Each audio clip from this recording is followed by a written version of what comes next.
Hai semuanya, ini gue Me Today, analisa kasus dari video Nesijat. Kemarin gue ada nonton video Nesijat tentang Basman Nafa Yasikura dan membuat gue sampai gak tidur karena gue jadi kepikiran ya. Itu dia kenapa gue gak suka misteri, membuat gue jadi insomnia. Gue juga maju mundur membuat video ini. Gue mencoba membahas kasus ini. Kenapa polisi menghentikan penyelidikan atas kasus Basman ini. Terlebih gue juga tidak ingin menambah luka bagi pihak keluarga Basman dan juga relasi Basman. Apalagi gue sedang mendalami research tentang sejarah Sumatera, terutama Batak, yang masih menjadi misteri bagi gue. Gue juga bukan storyteller seperti Nesijat is a good storyteller. Terlebih gue banyak menganalisa.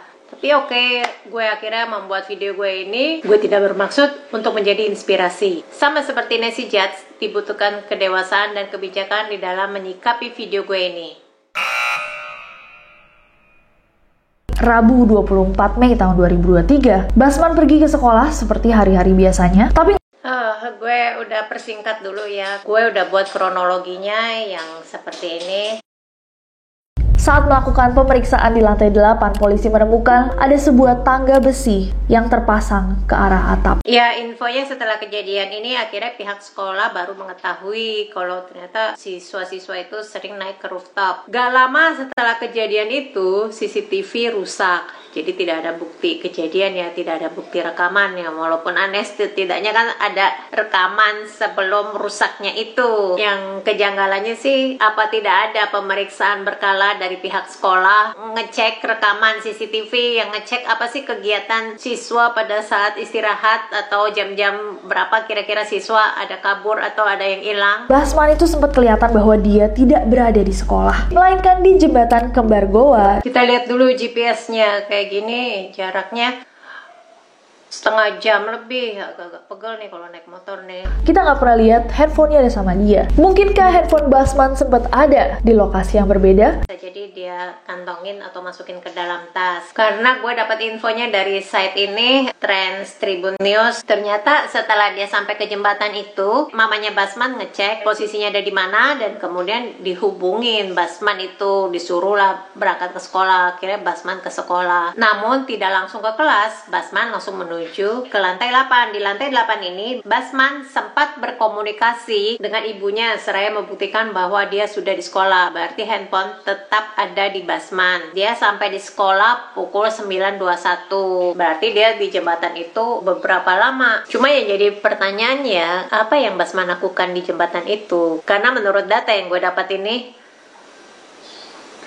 kayaknya udah nggak gue sertakan di sini karena ini bukan video untuk menginspirasi. Cuma gue kurang infonya juga nih, Nes. Rumahnya Basman itu ada di mana? Apakah searah dengan jembatan atau tidak? Terus juga udah ada konfirmasi dari Gojek yang nganter Basman ini belum? Maksudnya apa yang dibicarakan Basman selama mereka dalam perjalanan? Kemungkinan besar handphone Basman mungkin tidak akan sehancur itu kondisinya. Karena dari kesaksian pihak keluarga, handphone Basman itu saking hancurnya, it seems sampai terlihat seakan ada orang yang sengaja menghancurkan agar tidak bisa dibuka.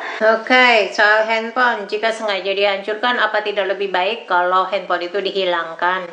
Maksudnya, kalau handphone rusak, itu masih bisa diperbaiki, datanya masih bisa diambil. Sepatunya ditemukan di musola sekolah yang terletak di lantai 8, sedangkan tasnya Basman ditemukan di dalam toilet dalam kondisi sudah terendam air di dalam ember. Nih, kalau kayak gini, dilihat dari kronologinya, dari Basman keluar lift 9.25.23 sampai 9.44.20 aktivitas normal di lapangan, dan tak lama kemudian selama waktunya taruhlah 19 menit ya, bulat-bulatin aja jadi 20 menit. Sebenarnya kalau kayak gini akan lebih memudahkan jika datang ke lokasi, tapi ya udah kita perkirakan aja begini ya. Saat Basman keluar dari lift, ia ke toilet. Gue asumsikan Basman ke toilet terlebih dahulu karena ditemukan sepatunya di tempat yang berbeda di musola. Juga bukan kebiasaan orang pada umumnya kalau keluar dari toilet umum itu tanpa memakai alas kaki. Pasti memakai alas kaki karena ya udah kebiasaan gitu ya, agak-agak risih. Jalan dari lift sampai menuju toilet taruhlah waktunya 1 menit. Yang gue justru merasa janggal adalah kenapa tasnya ada di dalam ember dan dia biarkan kerannya terbuka begitu saja. Apa karena ada kemarahan tertentu? Berapa lama waktu yang dibutuhkan Basman untuk tetap di toilet. Normally orang ya kalau gue mandi 3 menit ya. Taruhlah dia sekitar 5-7 menit. 7 menit aja ya dibulatin seperti itu. Mau sholat lepas sepatu karena itu sepatunya ada di musola. Berapa lama waktu yang dibutuhkan untuk sholat? 6 menit atau 10 menit ya, dipurata aja 6 menit. Berapa lama waktu yang dibutuhkan dari musola sampai menuju ke rooftop? Dari pada saat dia mencari tangga besi itu sampai dia tarik menuju rooftop. Waktunya di sini kalau diperhitungkan sesuai. Kalaupun Basman bertemu dengan orang lain yang menyiksa dia, itu akan butuh waktu lebih lama daripada ini, karena itu ada ya cekcok dulu, adu mulut dulu, terus juga ada beberapa bentuk siksaan yang Basman terima, sehingga waktunya lebih dari ini. Kalau Basman emang terjatuh dari ketinggian 43 meter, bagian tubuh yang akan paling terluka adalah kepalanya. Kalau ngelihat di film-film ya agak ada benarnya juga sih, walaupun gue belum pernah ngelihat ya orang yang terjun dari ketinggian tersebut jatuh vertikal. Tetapi gue ada nemuin ini yang gue ambil dari site ini, nanti gue tulis linknya di deskripsi.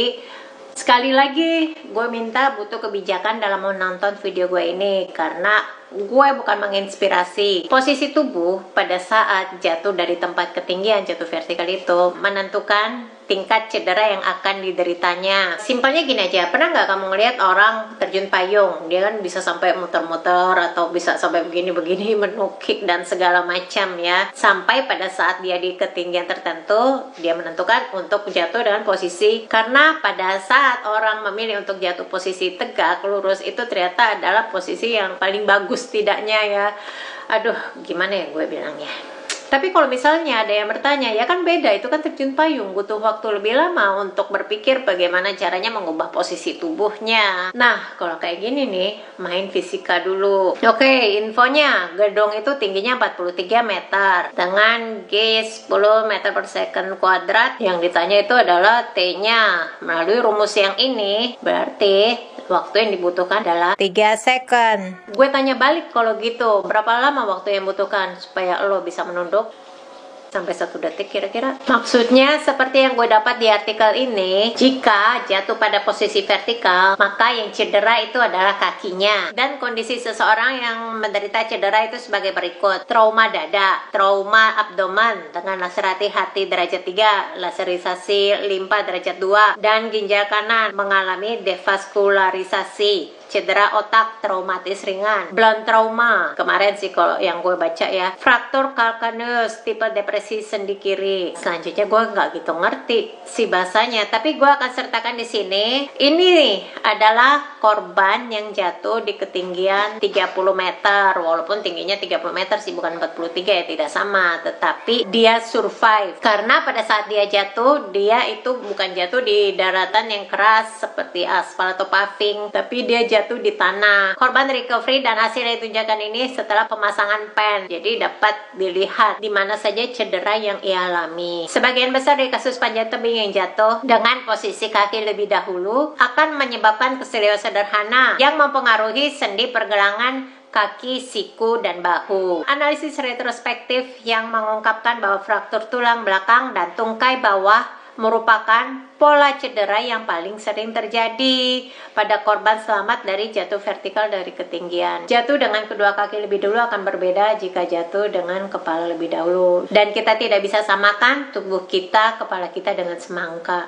Karena banyak yang berbicara di mana kejanggalannya kok posisinya jauh dari yang semestinya. Jaraknya 15 meter dari posisi gedung itu. Ini bisa karena ada ancang-ancang lari. Selanjutnya gue minta maaf karena gue terlalu lancang berbicara di sini, tapi gue berbicara ya dari sisi seperti inilah mengapa polisi menyetop kasus ini. Tanah, aspal, atau apapun itu pasti membuat suara yang cukup besar. Ya, itu benar. Tapi kalau ngelihat di kondisi lapangan yang sedang ramai saat itu, sedang ada aktivitas main volley ya, sepertinya orang kalau main volley itu suaranya juga keras sama kerasnya. Jadi suara keras seperti ini orang itu akan mengabaikan begitu saja. Di kebanyakan kasus bunuh diri ada pesan terakhir, surat pesan terakhir. Kalau di berita-berita hanya ada pesan WhatsApp yang diterima oleh gurunya. Kalau gue baca sih tidak meninggalkan kesan seperti mau diri. Kalaupun misalnya masih ada keraguan di sini, oh tidak, Basman tidak mungkin melakukan hal itu terlalu janggal. Kita perhitungkan saja, selama Basman ada di lantai 8 itu, selama 20 menit itu, apa ada rekaman CCTV yang orang naik lift ke atas ke lantai 8, ataupun asumsinya orangnya sudah menunggu lebih dahulu di lantai 8, setidaknya kan juga ada rekaman CCTV-nya pada saat-saat itu. Tapi gue sangat berharap semoga kasus ini dapat terungkap sehingga dapat menjawab dan memberi ketenangan bagi kita semua. Turut berduka ya sedalamnya bagi keluarga Basman dan relasi Basman. Oke guys, gue bisa pastikan video gue ini akan mendapat dolar kuning alias tidak dimonet oleh YouTube. Tapi tidak mengapa, karena itu bukan tujuan gue. Gue di sini berharap agar video gue ini dapat menjadi pembelajaran supaya kita tidak asal main tuduh, dan semoga kejadian ini tidak terulang lagi. Ingatlah, kamu tidak sendiri. Jadi karena gue udah pasti dapat dolar kuning nih, coba kalian diklik dulu subscribe-nya dan di like banyak-banyak supaya gue tetap semangat bikin konten. Oke, jangan lupa like dan subscribe. Stay safe and stay healthy.